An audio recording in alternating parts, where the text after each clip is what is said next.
Hey, hello again. I was with you on Sunday, and when I shared with you on Sunday, I gave you an idea that I might come back this week and give you a couple hints on terms of how you might share your personal testimony with somebody else. Um, Let me begin by saying, when I said share your testimony, we don't force this on anybody. We look for opportunities. We wait for God to open doors for us. We wait till a person is ready to hear what God has to offer through us.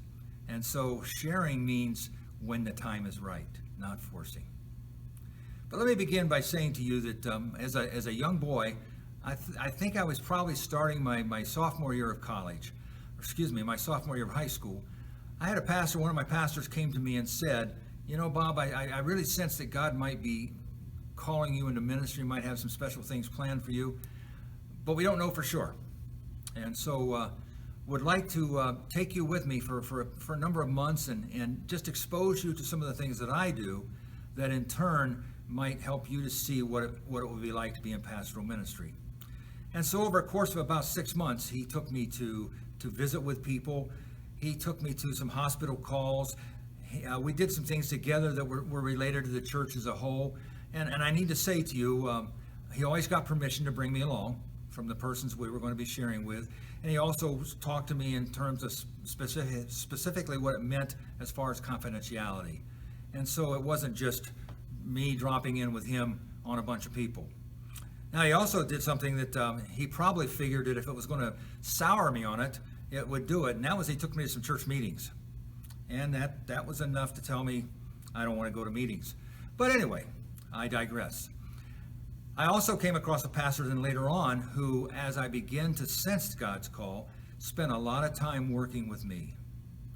And so as I reflect back on my life, those two pastors were two of the most influential people in my life as far as me not only coming to a saving knowledge of Christ, but then beginning to walk towards what ultimately led to pastoral ministry. What I want you to understand now is there probably were people in your life, maybe one person, maybe multiple persons. It could have been a pastor like it was for me.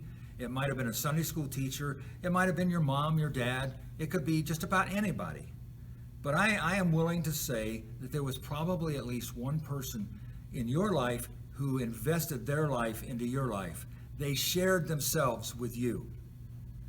And so as we look towards perhaps writing our personal testimony and then coming to a place where we would be able to use it in a particular setting, the first thing I want you to do is I want you to pause and give thought back in your own life and start listing out the persons, or again, just an individual person who might have been very influential in your not only coming to know Christ, but then walking the journey that you're walking with him now. What I shared on Sunday, the sharing, where people see in you what it means to have a relationship with Christ, and then also hear from you as you share that testimony. So I'd like you to think about who those persons might be. Now, second assignment would be, if you want to consider this an assignment, now that you've identified those persons, I'd like you to find some way to say thanks to them for investing their life into your life. Now, I know what some of you are probably already thinking, well, that pastor or that person, they're long dead gone. Well, that's okay. You might not be able to thank them in a particular way, but you can certainly say, hey, God, thanks. Thanks for bringing that person into my life. Thanks for that person being faithful to honor what he or she was called to do as far as sharing their faith with me. Now, if the person or persons that were a vital part of your walk, if they're still alive, find a way to thank them. Call them on the telephone and just say, hey, thanks for doing that. I will tell you this. I did that one time with my high school Sunday school teacher. I went up to her and I told her who I was, and I thanked her for being an important part of my life and how vital she was to me in Sunday school. And then she said, well, what are you doing now? And I told her I was a minister.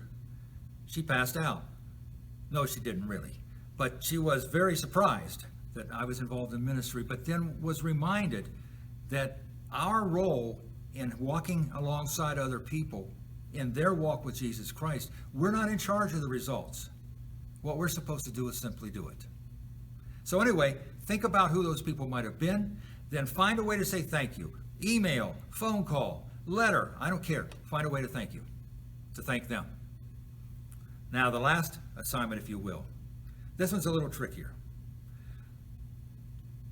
The person that came into your life that walked with you, or the persons who came into your life that walked with you, that's pretty important.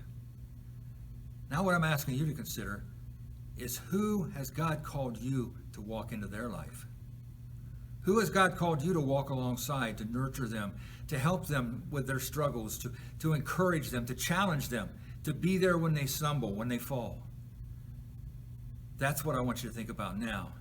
And I want you to list out maybe 3, 4, 5 names, not too many names, because it can be a little bit time consuming.